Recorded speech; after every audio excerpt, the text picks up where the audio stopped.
రుణమాఫీపై పక్కా planning తో ముందుకు వెళ్తుంది సర్కార్. అందరికీ రుణమాఫీ చేస్తామని చెబుతుంది ప్రభుత్వం. ఇచ్చిన మాట ప్రకారం 2 లక్షల లోపు రుణమాఫీ చేస్తామని చెబుతున్నారు ముఖ్యమంత్రి రేవంత్ రెడ్డి. రేషన్ కార్డులు లేని రైతులకు రుణమాఫీ చేస్తామంటున్నారు. ఇవాల్టి నుంచే రుణమాఫీ నిధులు రైతుల అకౌంట్లలో పడుతున్నాయి. అందరికీ నమస్కారం. ఈరోజు రైతు రుణమాఫీ నిధుల విడుదల కార్యక్రమానికి విచ్చేసిన గౌరవనీయులు రాష్ట్ర ముఖ్యమంత్రి వర్యులు శ్రీ రేవంత్ రెడ్డి గారికి, గౌరవనీయులు chairperson Telangana state legislature council Shri Gupta Sukhender Reddy గారికి, గౌరవనీయులు Telangana legislative assembly speaker Shri Prasad Kumar గారికి, గౌరవ ఉప ముఖ్యమంత్రి వర్యులు శ్రీ బట్టి విక్రమార్క మల్లు గారికి, మంత్రివర్యులు శ్రీ ఉత్తమ్ కుమార్ రెడ్డి గారికి, శ్రీ శ్రీధర్బాబు గారికి, శ్రీ పొంగులేటి శ్రీనివాస్ రెడ్డి గారికి, శ్రీ తుమ్మల నాగేశ్వరరావు గారికి, శ్రీ పొన్నం ప్రభాకర్ గారికి, రాష్ట్ర ప్రభుత్వ అడ్వైజర్స్ శ్రీ కేశవరావు గారికి, శ్రీ వేం నరేందర్ రెడ్డి గారికి, శ్రీ వేణుగోపాల్ గారికి, జిల్లాల నుంచి పార్టిసిపేట్ చేస్తున్న ఇతర మంత్రివర్యులకి, గౌరవ శాసనసభ్యులకి, ఎమ్మెల్సీస్కి, గౌరవ చీఫ్ సెక్రటరీ గారికి అందరికీ హృదయపూర్వక స్వాగతం. సార్, ఈరోజు తెలంగాణ రైతులకి ఒక పండుగ దినం. చాలా రోజుల నుంచి వాళ్ళు ఎదురు చూస్తున్న పంట రుణమాఫీ కార్యక్రమం మనం అనుకున్న సమయం కన్నా ముందు ఈరోజు ప్రారంభించి సుమారు 11 లక్షల కుటుంబాలకి 6,098 కోట్ల రూపాయలు ఈరోజు మనము వాళ్ళ అకౌంట్ లో వేస్తున్నాం సార్.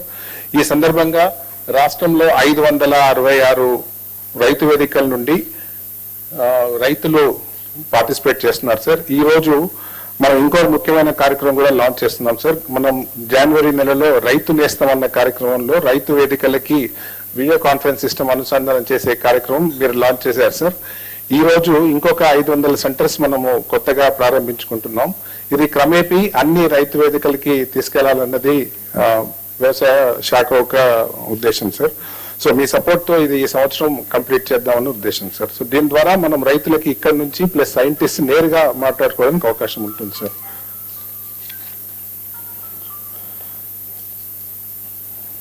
సార్, ఇప్పుడు ఈ కార్యక్రమం ప్రారంభించడానికి ఒక చిన్న పబ్లిసిటీ సాంగ్ మీ అనుమతితో ప్లే చేసిన తర్వాత we can start the programmes. Thank you.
ఒక్కసారి తీరనుంది పంటల రుణ భారము కానుంది తెలంగాణ వ్యవసాయం సుభిక్షము.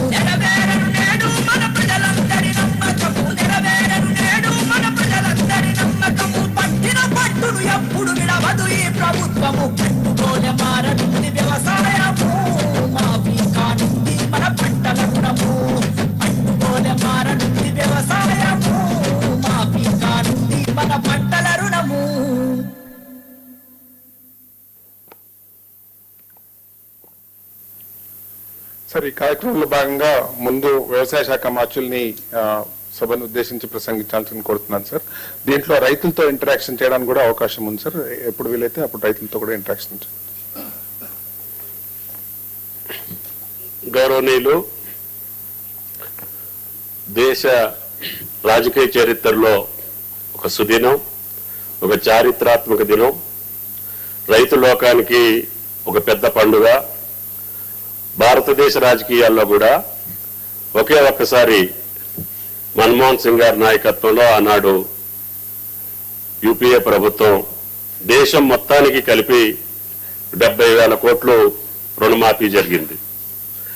దాని తర్వాత గౌరవ ముఖ్యమంత్రి, ఆనాటి పిసిసి అధ్యక్షులు గౌరవనీయులు రేవంత్ రెడ్డి గారి నాయకత్వాన కాంగ్రెస్ పార్టీ, అఖిల భారత కాంగ్రెస్ పార్టీ నాయకులు శ్రీమతి సోనియా గాంధీ గారు, అగ్ర నాయకులు రాహుల్ గాంధీ గారు, ఖర్గే గారి యొక్క ఆధ్వర్యంలో ఏదైతే తెలంగాణ రైతు లోకానికి మాట ఇచ్చారో ఆ వాగ్దానాన్ని నిలుపుకునే భాగంలో ఎంతో మంది ఎన్నో రకాలుగా దీన్ని అపహాస్యం చేసినప్పటికీ, అవహేళన చేసినప్పటికీ, ఇది కాదు, జరగదు అని చెప్పి వాళ్ళు నిర్ధారణకు వచ్చి పెద్ద పెద్ద షరతులు పెట్టుకున్నారు.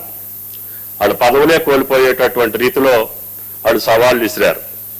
వాటినన్నింటినీ కాదని క్లిష్ట పరిస్థితుల్లో కూడా, ఆర్థిక పరిస్థితుల్లో అనుకూలంగా లేకపోయినా, గత ప్రభుత్వ కాలంలో అనిశ్చితమైనటువంటి పాలన, అవగాహన లేనటువంటి పాలన, అవినీతి పాలన వల్ల ఆర్థిక పరిస్థితి చిన్నాభిన్నమైనప్పటికీ మీరిచ్చినటువంటి మాట, పార్టీ ఇచ్చినటువంటి మాట కట్టుబడి, ఎన్ని ఇబ్బందులున్నా, ఎన్ని కష్టాలున్నా నేను ఇచ్చినటువంటి మాట కట్టుబడి మీరు పార్లమెంట్ ఎన్నికల సందర్భంగా రైతు లోకానికి ఇచ్చినటువంటి హామీ, రేపు స్వాతంత్ర దినోత్సవానికి కల్లా నేను 2 లక్షల రుణమాఫీ చేస్తానని చెప్పి అన్ని జిల్లా కేంద్రాల్లో, అన్ని బహిరంగ సభల్లో రైతు లోకానికి మీరు ఇచ్చినటువంటి భరోసా, దానికి అనుగుణంగానే రైతులు నమ్మి మనకి అధికారం ఇచ్చారు, తద్వారా మనల్ని ఆశీర్వదించారు. ఆ ఆశీర్వాద ఫలితంగా ఈనాడు భారతదేశ రాజకీయాల్లో తెలంగాణ మోడల్ను సృష్టించడానికి ఏం జరిగింది, భారతదేశంలో కాంగ్రెస్ ప్రభుత్వం తెలంగాణలో వస్తే అంటే ఇది జరిగిందని చెప్పుకోవటానికి భారతదేశంలో ఉన్నటువంటి అన్ని రాష్ట్రాలు మన వెంట, తెలంగాణ పాలన వెంట రేవంత్ రెడ్డి గారి నాయకత్వంలో జరిగినటువంటి అద్భుతాన్ని దృష్టిలో పెట్టుకొని వాళ్ళు కూడా పాటించాల్సినటువంటి అవసరాన్ని ఈనాడు భారత రైతాంగం మీకెళ్లి చూసేటటువంటి అవకాశాన్ని ఈరోజు అత్యంత కష్టతరమైనటువంటి ఈ బృహత్తర కార్యక్రమాన్ని ఈ చారిత్రక దినం రోజున మీరు ప్రారంభించడం తెలంగాణ రైతాంగం తరపున, వ్యవసాయ శాఖ తరపున మీకు ధన్యవాదాలు తెలియజేస్తూ, భవిష్యత్తులో మీరు ఇచ్చినటువంటి రైతాంగానికి ఇచ్చినటువంటి హామీలన్నింటినీ కూడా నెరవేర్చే శక్తి ఆ భగవంతుడు మీకు కల్పించాలని, తద్వారా మీ టీంలో ఉన్నటువంటి మేము, రాష్ట్ర ప్రభుత్వంలో ఉన్నటువంటి అందరం కలిసి,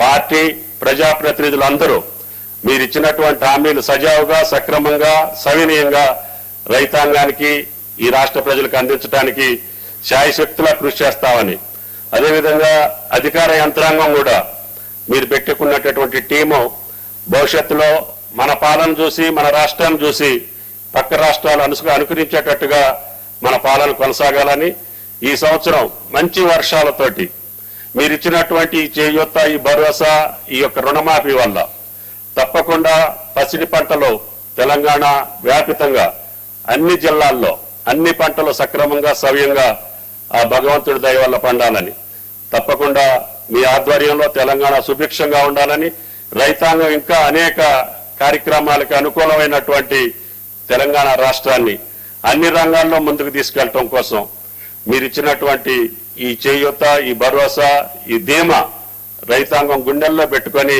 వ్యవసాయాన్ని భరోసాగా చేసి ధైర్యంగా నిలబడి తెలంగాణ రాష్ట్రాన్ని అన్ని రంగాల్లో ముందుంచడానికి వ్యవసాయ రంగం ఇచ్చేటటువంటి జిఎస్డిపి, దీనివల్ల వారి యొక్క జీవన స్థితిగతులే కాకుండా రాష్ట్రం యొక్క ఖజానాని కూడా ఎక్కువ ఊతాన్నిచ్చి, ఎక్కువ ఆదాయం వచ్చి తప్పకుండా భవిష్యత్తులో ఈ యొక్క తెలంగాణ రాష్ట్ర ప్రభుత్వం రేవంత్ రెడ్డి గారి నాయకత్వంలో మా ఉప ముఖ్యమంత్రి బట్టి గారు, ఆయన కూడా నిద్ర లేకుండా చాలా రైతులు గడిపానని చెప్పారు.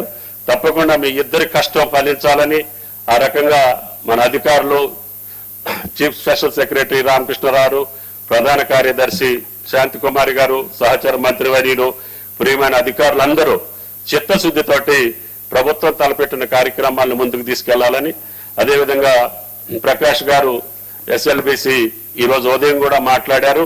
వారి యొక్క ఈ కార్యక్రమంలో ప్రతి పైసా కూడా రైతు చేతిలోకి పోవాలి, మీరు పాత బాకీలో వేరే అకౌంట్లోకి మార్చేటటువంటి అవకాశం లేకుండా అలా అన్ని బ్యాంకులకి ఇన్స్ట్రక్షన్స్ ఇవ్వమని చెప్పాం. వారు సర్వోదయంతో ఒప్పుకున్నారు. వారికి కూడా అసలు రైతుల పండగ కంటే బ్యాంకర్స్ పండుగే పెద్ద గొప్పగా ఉంది. ఒకే రోజు 31,000 కోట్లు మీ ఖజానాకు వస్తుంది, మీ దగ్గర నుంచి మా రైతులకు వెళ్తున్నాయి. కాబట్టి మీ చేయూత ఉండాలని, ఈ రాష్ట్ర అభివృద్ధిలో బ్యాంకుల యొక్క పాత్ర గణనీయంగా ఉండాలని చెప్పి కోరుకుంటూ గౌరవ ముఖ్యమంత్రి గారికి రాష్ట్ర రైతాంగం పక్షాన ధన్యవాదాలు, శుభాకాంక్షలు. తప్పకుండా మాకు భవిష్యత్తులో రైతాంగానికి కావాల్సినటువంటి ప్రతి కార్యక్రమాన్ని కేబినెట్ తోటి పాటు అధికారులతో పాటు మీరు పెద్ద మనసుతోటి సహకరిస్తున్నారు. తప్పకుండా ఈ శాఖకి ఒక గుర్తింపుని, ఒక ప్రతిష్టని, ఒక విలువని, రైతుకు ఒక గౌరవాన్ని తీసుకొచ్చేదానికి శాయశక్తులా మీతో పనిచేస్తానని చెప్పి విజ్ఞప్తి చేస్తూ థ్యాంక్ యూ సార్. నమస్కారం.